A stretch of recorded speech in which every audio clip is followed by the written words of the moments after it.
Dahulu kala, di kota Babel, Mesopotamia, hiduplah seorang laki-laki bijak bernama Idris.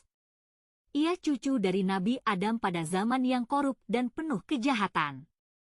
Suatu hari, malaikat Jibril datang ke rumah Idris dan berkata, Allah Subhanahu wa Ta'ala memilihmu menjadi nabi dan rasulnya.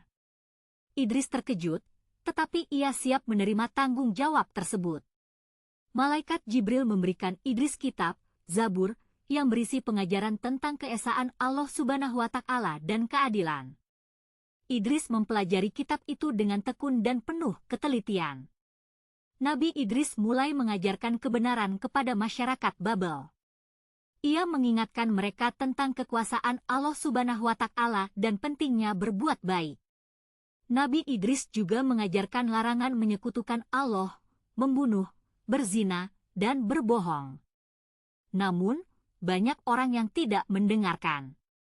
Mereka menolak ajaran Nabi Idris dan terus melakukan kejahatan. Nabi Idris memiliki beberapa mukjizat yang luar biasa.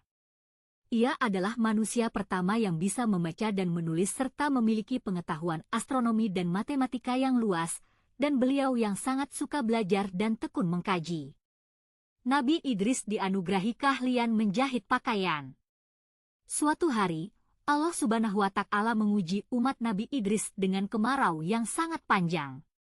Nabi Idris berdoa kepada Allah Subhanahu wa Ta'ala, dan tak lama kemudian, turunlah hujan yang sangat deras dan mengakhiri kemarau.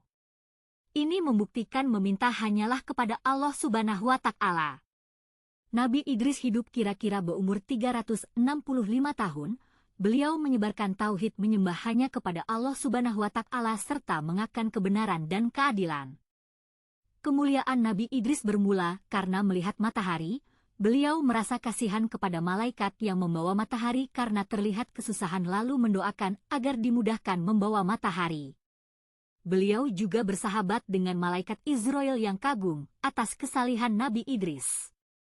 Kepada Izrail, Nabi Idris mengajukan permintaan untuk merasakan sekaratul maut.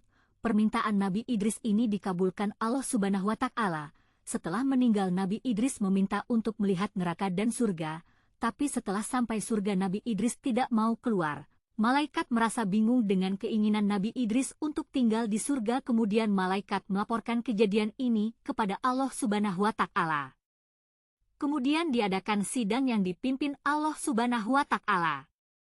Keputusannya Allah Subhanahu wa Ta'ala mengabulkan permintaan Nabi Idris untuk tinggal di surga. Dengan kejadian tersebut,